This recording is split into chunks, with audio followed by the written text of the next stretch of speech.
Welcome to the final presentation in a series on Roman religions in Imperial Rome. The last part is about the Imperial Cult, the deification of the Roman emperors.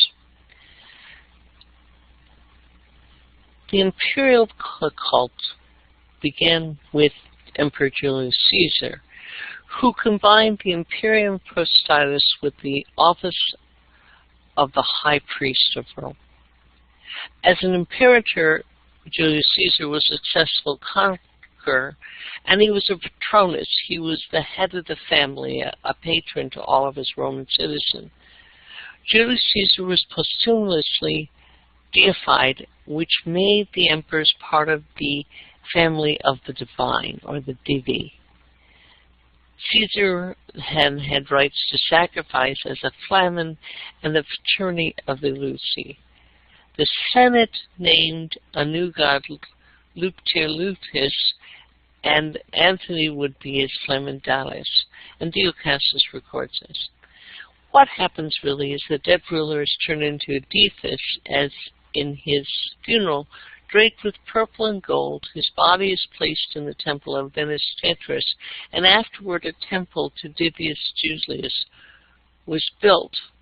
And that's recorded by Suetonius, one of the who records the lives of 12 Caesars. So what happens with the next emperor? There became a cult with Augustus. Emperor Octavian Augustus ran from 27 BCE to 14 CE.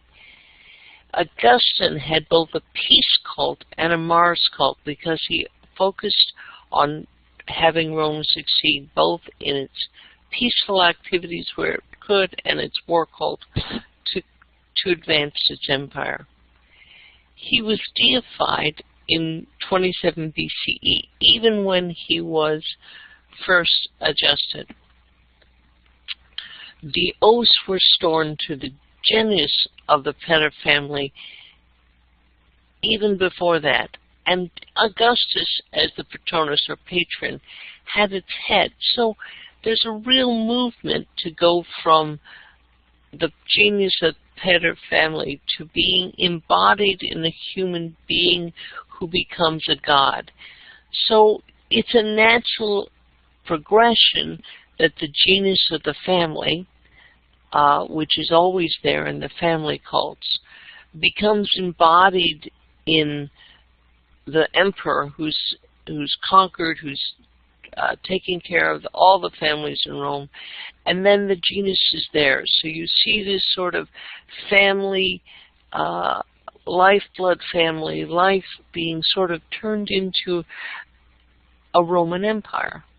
Rome Senate makes it official in 30 BCE, where the Senate decrees that libations will be offered to the genus of Octavian at all public and private benefits. And then in 7 BC, they reorganized the colleges, or the completia, of the 25 districts of Rome to link the laertes to the genius of Rome. So there, the family luck, the family good fortune is now linked to the genius of Emperor Augustus, who has been so fabulous to advance the portion of Rome. So the empire had power from his genus and his nomen, his effectiveness, his law. And the death for this emperor enhanced his image. The funeral ceremony had pyre centers, setting the funeral pyre on fire, and Romans saw an eagle flying out. This was recorded by Suetonius and Diocastus, two historians. So what happened after Augustus? Well, several things were, several emperors came. You had Tiberius, and you had Caligula, Nero, Galba, Ortha, Vitellius. None of those were detected as divus in Suetonius. Nero was called Kyrios,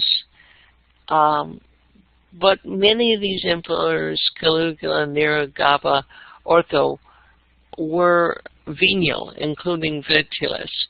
They were considered to be disasters for the Rome because they spent money. They didn't take care of the family house. They didn't bring the family fortunes. But Vespasius and Titus were called the Savior. They resolved the Jewish problem. They set Roman rights. They set fiscal responsibility. Now, Domitian was not called Divus, and yet he required people to refer him as Lord and God, Dominus Se Tito. So you see that the people actually had good sense. They rewarded the genius or the family spirit of those who actually succeeded in bringing Rome forward, and those who didn't, really didn't get the Senate beneficial. Now, this type of life really took hold first in the East, in Turkey and in Babylon and Syria, before the West. They were used to having divine emperors. The Jews had an exception, and the Christian benefited from the Jewish exception as long as it appeared to be a sect. And only after 100 CE, after the time of Paul's writing, did it become a loyalty test. Now, it still had questions, because supporting the emperor, supporting the Roman environment, was being a good citizen. It went from being a good citizen to treason in 100 CE. The Christians, again, had that one difficulty. The Jews had paid tremendous money to have the exception and supported the emperor wholeheartedly.